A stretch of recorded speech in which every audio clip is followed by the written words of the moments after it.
All right, family, I'm back. Uh, it's a lot I want to talk about, right? But I'm trying to keep focus on one thing at a time. I want to talk about what's going on with Karmelo Anthony. Even though they denied him for a retrial, that does not stop the appeal. Now, keep in mind, the appeal is based around his constitutional rights. They looking into was his rights violated. Now, I didn't pay a lot of attention, but I kept reading across this word Batson, Batson, Batson, Batson versus Kentucky, Batson versus Kentucky.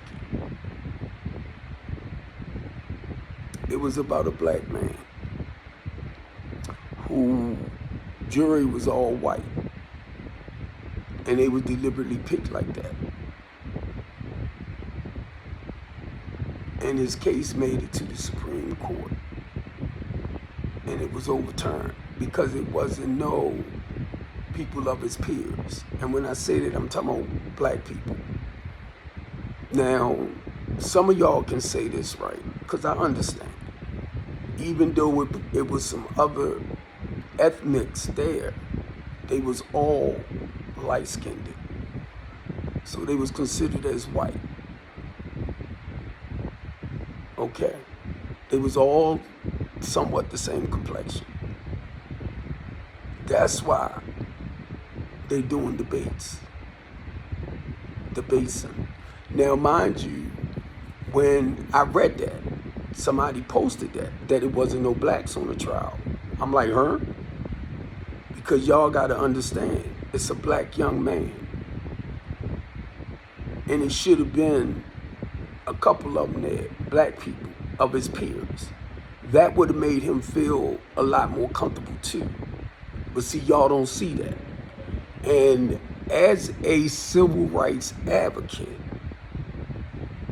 or human rights advocate, when you understand the system a little bit and how it will fight against you, mainly what the prosecutor did, and it will tell you point blank that the prosecutor's job at no cause is to actually try to find you guilty on whatever, even if you're not. And it's how you play the role. That's why y'all need to understand what's happening. I had something happen to me with a prosecutor directly, and I already knew that the case was fake anyway. See, it's a difference when you know you didn't do nothing wrong. But when the police officer creates 14 charges against you, and then a detective created 3 and a police report. So mind you, I had 2 police reports and 14, 17 charges altogether. 2 police reports? And y'all will sit back and say, oh, well, no. It was 14 first. It was 14 fake charges and police report. The judge recognized that itself, the first one. That's why he let me come home. But it was the detective that fixed it where I was the one that messed up because I went around to one of my houses close to the other house. So it seemed like I violated the protection order or the stay away order. But I didn't go to the house that I wasn't supposed to go to. I keep forgetting to share that. Well, anyway, I can share all I want with y'all, the truth. And you know how y'all would try to twist my own bullcrap around to find it to be wrong. And I'm only sharing with you the truth of what I did. But you'll flip it. Now, as a result of that, I never had a chance since the first judge let me out to talk to a judge about my case about everything. Then what's right with that? Come on, I want to hear you justify that, because y'all real good at justifying stuff. That was their way of kidnapping me and hiding me. Each time I was supposed to went to court, for some reason, it was postponed, or it never happened. Why was that? That's why you gotta listen sometimes. Just listen. You ain't gotta say nothing just to try to conversate. Just listen, because I'm not the only one that went through this. And you know what that did for me, family? It helped me better understand the process of the Innocent Project. I became a part of the Innocent Project because my goal is to get my message out. For people that get charged with stuff that they never really did. And some of them spent time in prison and still spending time in prison for something they didn't do. They might have been 16, 17 years old. And you got the Innocent Projects and organizations like that that's fighting for their release. But it's the laws that they apply to stuff to make you look just as guilty as all others when you didn't do it. That's a horrible feeling when you locked up for something you didn't do. And you try to live your life as normal as possible behind bars. And if you haven't experienced it, you wouldn't even understand the word I'm saying out my mouth. Now, this the Karmelo Anthony thing. I'm not saying he was right for what he did, but I understand 100% why he did what he did. And then to know that Hunter approached him first. And Hunter said out his mouth, and it's like y'all don't pay attention enough. Hunter said he approached Karmelo first. And I guess the way Karmelo was talking to Hunter, Austin stepped up to handle the business. That's what Hunter said out his mouth. And y'all listen to it, y'all ain't even pay attention. Austin stepped up to handle the business as a result of him standing up to take care or handle the business. He lost his life. Be honest with you, Hunter should have shut his damn mouth. Because if his brother didn't step up to represent him, he would be here. See, y'all don't see that. Y'all don't see that. It's a cause and it's effect to everything. That's why Hunter never got on trial.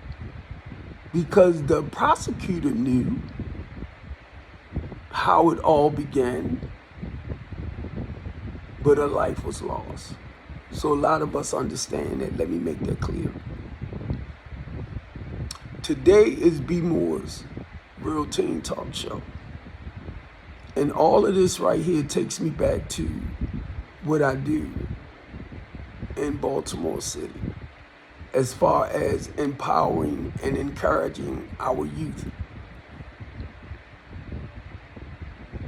It is sad that this young man lost his life.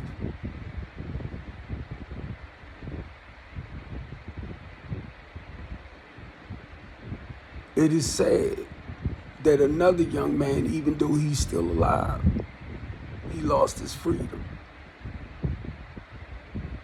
for something that he could have walked away from, but he chose not to.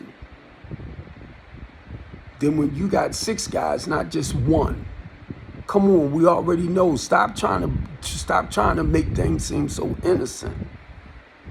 It was 6 of them that approached him, but the 2 brothers came for him. Now, I look at the reality of life, not fictionally. I look at the reality. Because the way some of y'all want to put it, he should have sat there and just let them whoop his ass. Come on, let's be real, family. If you listen to what you say out your mouth, well, he shouldn't have had a knife. If he wouldn't have had a knife, then look, it probably would have been worse. Well, it was worse. I apologize. Because somebody lost their life. And we can't take that for no joke. But this is why I do the Teen Talk Show. But most importantly, I'm going to move away from that a little bit. Because of the Metcalf's behaviors, as far as bullying, that's what bullies do. That's what bullies do. When you feel like you got the right to put your hands on other people. That's what bullies does. And you don't want to promote that type of behavior, because this is the type of stuff that happened as a result. My thing is with our youth is teaching them to have much more respect for themselves. Understand, even if you have to turn around and walk away, it doesn't make you weak. It doesn't make you a chump. It doesn't make you a punk. It doesn't do none of that. There's a good chance you could live and see another day by avoiding certain things. Now, when it don't happen to us, we real quick to say, I shoulda, coulda, woulda, did this and would that. It wasn't you, right? So we can say, I shoulda, coulda, woulda, did this and done that. But it wasn't you. So happened this young man lost his life. So happened Austin shoulda left. Karmelo, I'm sorry. When he was asked 15 times. What was the reason for him to stay under there? Who called the Metcalf and told the Metcalf that he was there? For them to come to him. See, y'all ain't worried about that. Y'all just looking at what happened at the end. And I got that. But it's a cause and it's effect to everything. It's a reason for everything. So we got to look at the whole picture, not just a one-sided thing. Now, personally, because I was stabbed before, if a person pull out a knife and threaten you, and you come to them anyway, I was young too, and I got stabbed.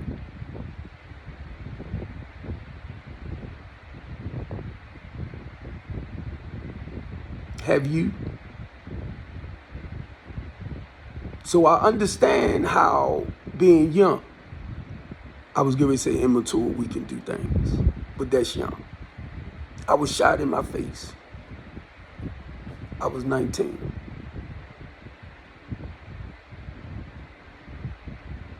I had jacked some kids up. I was just a big, evil, nasty dude. I heard a phone ring. I went and grabbed the phone. I heard something, a shot. I heard it hit the phone, and they shot again, and so happened, it hit me in my jaw. And I dived to the ground and played like I was dead. And my best friend came over top of me. You all right? I said, get away. Because I didn't know if the person was going to come back and stand over me to shoot me. Can you say stuff like that out your mouth? Because you actually, now mind you, the reason why I'm saying this, because I was there. I was there. It happened to me.